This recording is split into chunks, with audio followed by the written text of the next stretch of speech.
El presidente del Consejo Nacional para Prevenir la Discriminación, Ricardo Bucio Múgica, desde 2009 es la voz con más eco cuando hay que hablar de machismo y todo lo que tenga que ver con la discriminación de los grupos vulnerables en México. El licenciado en Ciencias Políticas y Administración Pública por la Ibero ganó su silla en este despacho tras 30 años de participar en organizaciones civiles y su paso por distintas instancias defensoras de los derechos humanos.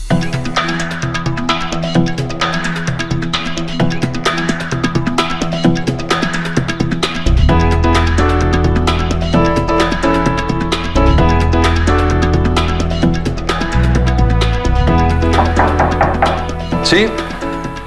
¿Puedo pasar? Pasa. ¿Cómo está, Ricardo? Bien, gracias. Gracias por recibirnos en tu despacho del CONAPRED. Oh, qué gusto recibirte. Oye, pues es que, ¿sabes qué? Tengo que confesarte, antes que otra cosa, que las últimas veces que he escuchado hablar más del CONAPRED en Twitter ha sido a través del hashtag CONAPRED, que de alguna manera quieren invocar como un superhéroe, a veces en broma, a veces en casos alarmantes, pero ¿qué es realmente el CONAPRED?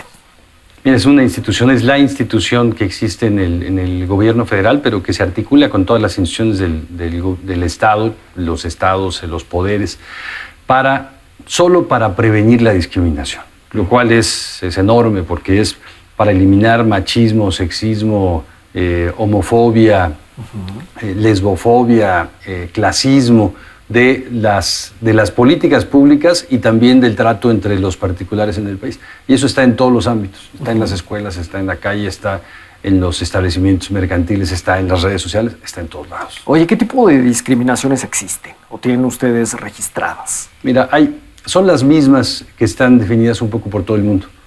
La discriminación por color de la piel, por apariencia de las personas, por la edad de las personas, la religión, la opinión, la orientación sexual, el sexo, ser hombre o mujer, por casi cualquier condición. Nuestra ley en México es súper amplia, te dice por una gran cantidad de categorías y por cualquier otra, dice. Eso no dice en otros países, pero aquí es casi por cualquier otra, pero que te limite el ejercer derechos.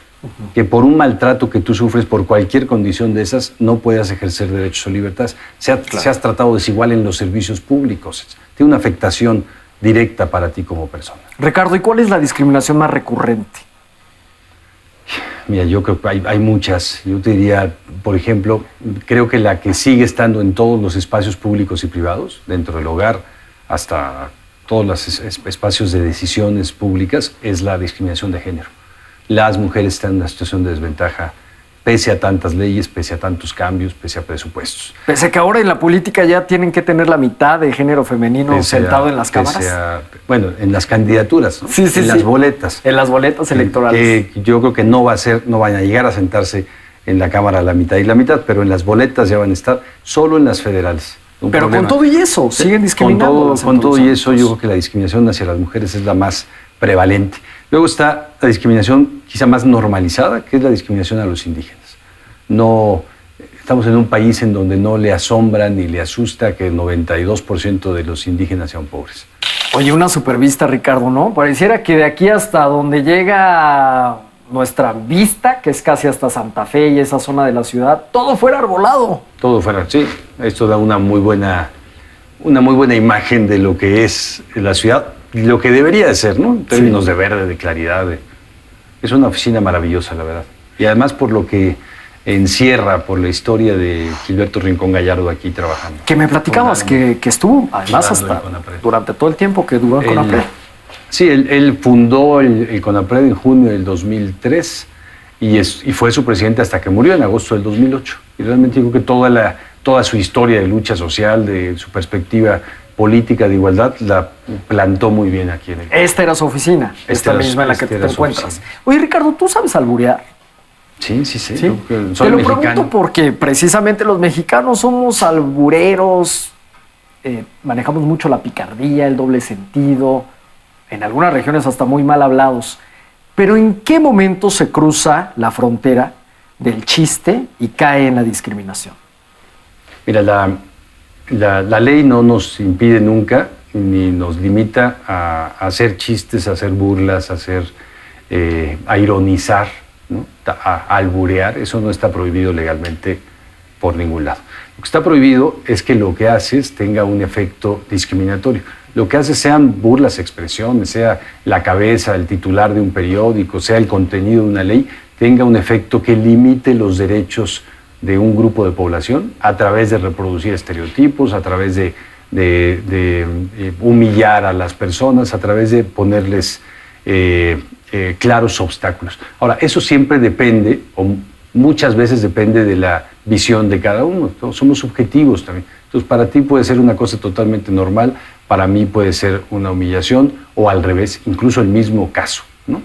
Nos ha costado trabajo, pero yo recuerdo que por ahí de los 90 México le dijo a la ONU que en este país no había discriminación. Todavía hasta el 96 fue el último examen. Que había aquí pobreza, había otros problemas de desigualdad, pero de discriminación no había. Porque estaba siempre ligado discriminación a lo racial y entonces a la existencia de personas negras, ¿no?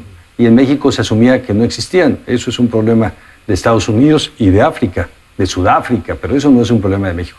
Bueno, primero sí existen, ¿no? Ahí vemos una seña de lo que son la cultura afromexicana. Ah, qué interesante. ¿Qué tenemos por acá atrás? Cuéntanos la historia. Mira, es una máscara hecha en Oaxaca, en unas comunidades de la costa de Oaxaca.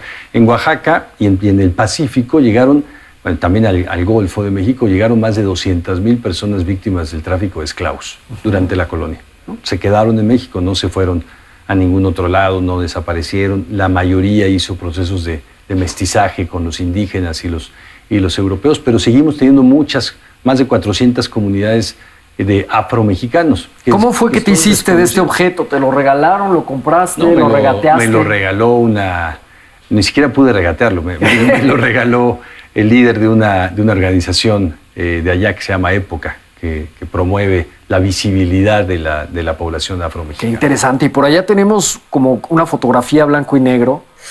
¿Quién está retratado ahí? Allá está Monseñor Óscar Arnulfo Romero. Él fue arzobispo de San Salvador. Digamos, es un precursor de los derechos humanos en la época más dura de las dictaduras centroamericanas, ¿no? Fue asesinado por el ejército, y que después además hizo una matanza grande en el momento de su funeral. Y es, yo creo que, un símbolo de lo que se busca cuando se relaciona la ciudadanía con el poder. Que el poder sirva no solo para respetar a la sociedad, sino que el poder sirva para que la sociedad pueda tener todos los mecanismos para desarrollarse, ¿no? Me gusta por eso el nombre de tu programa, ¿no? Los despachos del poder. Todo lo que despache el poder tiene que servir para la ciudadanía, no para los que detentan el poder. Oye, Ricardo, ¿y en qué se resolvió aquel famoso grito que hubo en el partido de la selección nacional jugando en el pasado Mundial de Brasil? No se resolvió nada, ¿no? CONAPRED no iba ahí, no entró para tratar de decirle a la tribuna no grites, ni para tratar de decirle a la federación prohíbe el grito. Yo creo que más bien nosotros acompañamos la postura de la FIFA.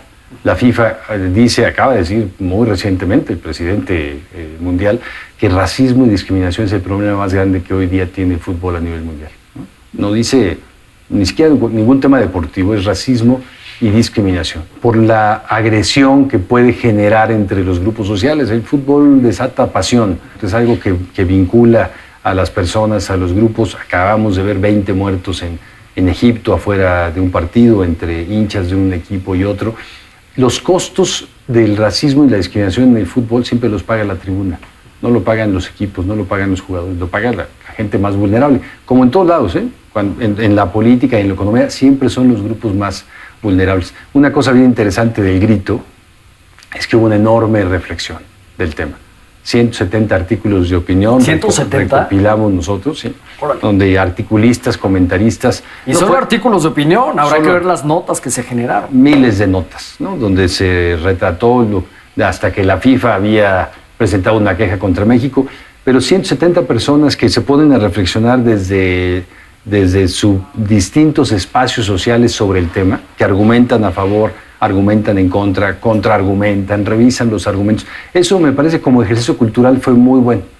Por ningún otro tema yo he visto, ni por las reformas en México, ni por las elecciones por un asunto en particular, que puede haber temas, procesos grandes, un tema en particular en donde tanta gente haya escrito y argumentado. Eso es un buen signo del debate cultural. Le tenemos que entrar. La discriminación supone el cambio cultural más que las leyes. Oye, te he escuchado hablar de la discriminación o multidiscriminación. ¿A qué se refiere este término? A personas que viven una afectación, un maltrato, un rechazo por distintas condiciones. O sea, que se van sumando una con otra. Ser migrante, por ejemplo, pero además ser un migrante hondureño negro, ¿no? Claro. Entonces la gente no trata igual a un migrante extranjero que a un migrante negro, ¿no? No tratan igual a una mujer que a una mujer lesbiana, ¿no? No se trata igual a un hombre pobre, homosexual, que a un hombre pobre a un hombre homosexual con recursos. De ninguna manera se trata igual, ¿no? Tenemos factores que cuando se suman en las personas producen una afectación muy grande. Mujeres indígenas con discapacidad. Son miles en el país, miles, que tienen incluso un olvido de parte de las instituciones que atienden mujeres, que atienden indígenas, que atienden discapacidad. Oye, y desde este escritorio, el CONAPRED tiene la autoridad para poder sancionar actos de discriminación. Mira, la ley nos da un mandato súper amplio. Podemos trabajar en modificación de leyes, podemos en opinión de las iniciativas que hay, podemos trabajar en coordinación, en colaboración con instituciones de todo tipo, iglesias, clubes deportivos, medios de comunicación, municipios de todo tipo, y podemos también recibir casos, conocer casos de discriminación, en donde ahora ya la ley nos da la posibilidad de hacer lo que llamamos resoluciones que son obligatorias. ¿No? Si tú... ¿A partir de cuándo? Perdón, a partir del año pasado. Okay. Entonces reciente. Es reciente. 2014. La ley original es de 2003 y apenas en 2014 inauguramos esta atribución de una reforma de ley, ¿no? Entonces podemos hacerlo con autoridades federales y también con particulares. ¿Y en qué consiste? En que cuando se determina que hay un acto de discriminación se buscan dos cosas. Que se repare el daño causado, ¿no? Fuiste expulsado de la escuela por tener una enfermedad o no fuiste aceptado en tu trabajo por tener VIH, o te niegan un servicio por pertenecer a una comunidad indígena, que se repare el daño y que se evite la repetición de los hechos. ¿Cómo le hacemos los ciudadanos de a pie para levantar esa queja? Pues la levantan todos los días aquí muchísimos ciudadanos vía internet, vía teléfono, presencialmente en las instalaciones, a veces avisando en redes sociales. Y hay ¿Se necesita algo para levantar este tipo de quejas? No, en realidad no. En realidad ni siquiera conocer la ley tal cual, porque la mayoría de las personas que acuden al CONAPRED no vienen con un caso de discriminación hecho, en donde dicen, por tales condiciones se me violó tal... No, dicen, yo tengo un problema, ¿no? Una afectación y creo que hay discriminación. Entonces nosotros valoramos, ayudamos incluso a hacer todo el trámite legal, a elaborar la queja, a actuar como un mediador con el responsable, pero un mediador que es defensor también. Ricardo, muchísimas gracias por recibirnos para los despachos del poder aquí. Muchas gracias a ti. Muy bienvenido siempre.